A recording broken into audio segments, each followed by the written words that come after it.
बॉलीवुड के इतिहास में ऐसी फिल्म पहली बार बनी है। अयान मुखर्जी के निर्देशन में बनी बॉलीवुड की बहुप्रतीक्षित फिल्म ब्रह्मास्त्र देश भर के सिनेमाघरों में रिलीज हो चुकी है।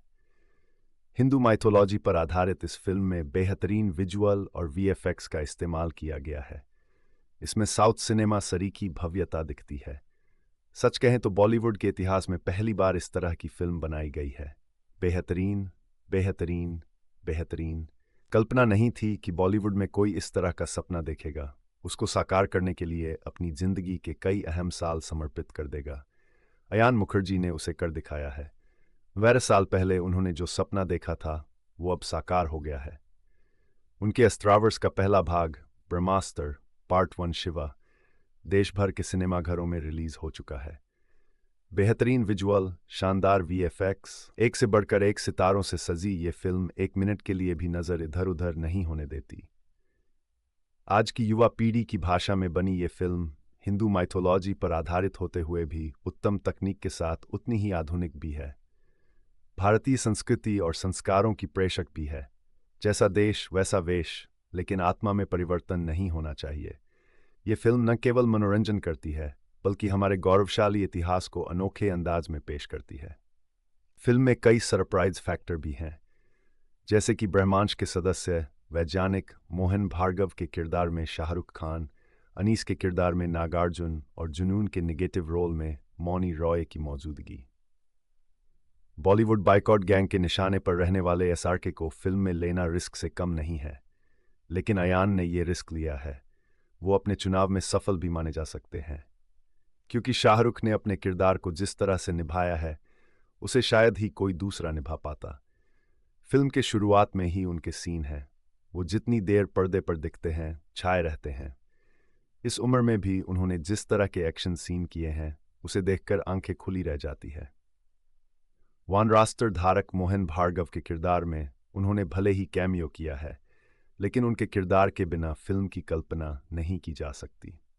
अयान ने उनको सरप्राइज रखा था और वो वाकई में सरप्राइज पैकेज साबित हुए हैं। बॉलीवुड पर हमेशा से ही आरोप लगता रहा है कि उनकी फिल्मों में हिंदू धर्म, समाज और संस्कृति को नकारात्मक रूप में पेश किया जाता रहा है। वैसे ये सच भी है कि ज़्यादातर बॉलीवुड की हिंदी फिल्मों में हिंदू देवी देवताओं, उनके प्रतीकों और प्रतिमानों का मजाक उड़ाया गया है। उनको खलनायक के रूप में पेश किया गया है। लेकिन फिल्म ब्रह्मास्त्र बॉलीवुड के ये सारे पाप धोने का काम कर रही है। इस फिल्म में शुरू से लेकर आखिर तक जिस तरह से हिंदू धर्म, देवी देवताओं का गुणगान किया गया है, संस्कृत के श्लोकों के जरिए हिंदू माइथोलॉजी में वर्णित शस्त्रों की शक्ति बताई गई है, ऐसे भारतीय सिनेमा में विरले ही देखने को मिलता है। इसके साथ ही उन लोगों की शिकायत भी दूर हो जाएगी जो ये कहा करते हैं कि बॉलीवुड मार्वल सिनेमैटिक यूनिवर्स की तरह सुपर हीरो वाली फिल्मों का निर्माण नहीं कर पाता। बॉलीवुड फिल्मों में आधुनिक तकनीक का इस्तेमाल नहीं किया जाता है। फिल्म ब्रह्मास्त्र की कहानी डीजे का काम करने वाले शिवा बूढ़ की जिंदगी के इर्द गिर्द घूमती है।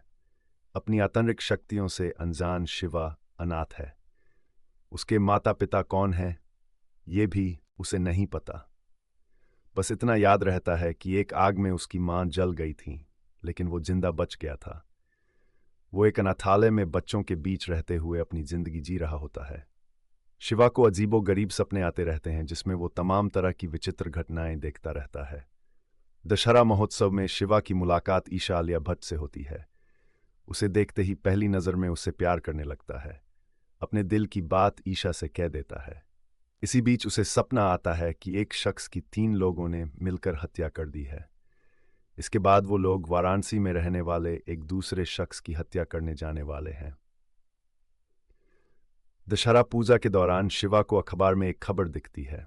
उसे देखने के बाद शिवा को पता चलता है कि सपने में उसने जिस शख्स की हत्या की घटना देखी थी वो देश के महान वैज्ञानिक मोहन भार्गव थे। इसके बाद तीनों हत्यारे अनीस की हत्या करने के लिए वाराणसी जाने वाले हैं।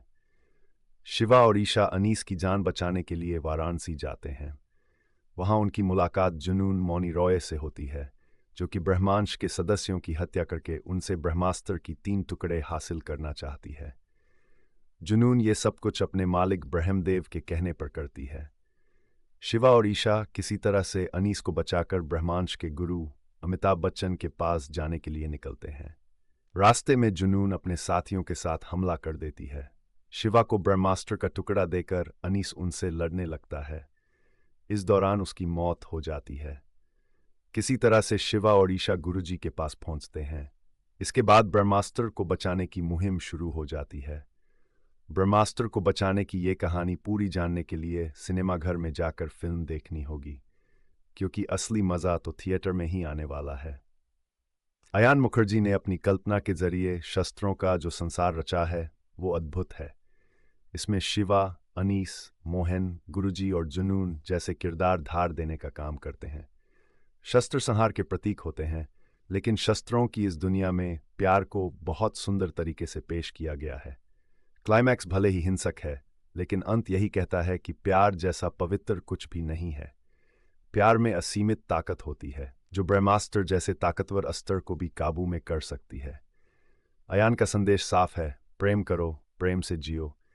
इसलिए घृणा और नफरत का माहौल बनाने वाले लोग जो बहिष्कार मुहिम का झंडा बुलंद किए हुए हैं, उनको ये फिल्म एक बार जरूर देखनी चाहिए। शायद अयान सहित पूरी टीम की मेहनत उनका हृदय परिवर्तन कर पाए। कुछ भी परफेक्ट नहीं होता। ऐसे में निश्चित है कि इस फिल्म में भी खामियां हैं। सबसे बड़ी खामी फिल्म की पटकथा में है। अयान मुखर्जी ने फिल्म की कहानी और पटकथा खुद लिखी है। ऐसे में पटकथा का कमजोर होना अखरता है। ये जवानी है दीवानी और टू स्टेट्स जैसी फिल्मों के संवाद लेखक हुसैन दलाल ने इस फिल्म के डायलॉग लिखे हैं, लेकिन प्रभावी नहीं है। यदि पटकथा और संवाद दुरुस्त होते तो यकीन कीजिए ये भारतीय सिनेमा की एक बेहतरीन फिल्म साबित हो सकती थी। फिल्म में म्यूजिक प्रीतम का है, जबकि बैकग्राउंड स्कोर साइमन फ्रैंकलिन ने दिया है। वैसे तो इसके गाने अच्छे हैं, लेकिन जिस तरह की कहानी चल रही होती है उसमें गाने खटकते हैं। कहानी और गानों के बीच कोई संबंध नजर नहीं आता है। साइमन का स्कोर परिस्थिति के हिसाब से सटीक सुनाई देता है। सिनेमेटोग्राफी भी मस्त है, बस एडिटिंग सख्त होनी चाहिए थी। इसमें प्रकाश कुरुप असफल साबित होते हैं। फिल्म की स्टार कास्ट की परफॉर्मेंस का जहां तक सवाल है तो सभी ने बेहतरीन काम किया है। कई कलाकारों ने तो अपने अपने किरदारों में चौंकाया है। इसमें अनीस के किरदार में साउथ के सुपरस्टार नागार्जुन और मोहन भार्गव के किरदार में अभिनेता शाहरुख खान का नाम लिया सकता है। दोनों का कैमियो रोल है, लेकिन दोनों के बिना फिल्म अधूरी लगती। नागार्जुन ने क्या दमदार अभिनय किया है। महज 10 मिनट के किरदार में उन्होंने समा बांध दिया है। नंदी अस्त्र के रूप में जब उनकी आवाज गूंजती है तो रोम रोम रोमांचित हो जाता है। उनके किरदार को अधिक समय दिया जाना चाहिए था। शिवा के किरदार में रणबीर कपूर और ईशा किरदार में आलिया भट्ट ने भी अच्छा काम किया है। उनकी एक्टिंग को बेहतरीन तो नहीं कहा जा सकता।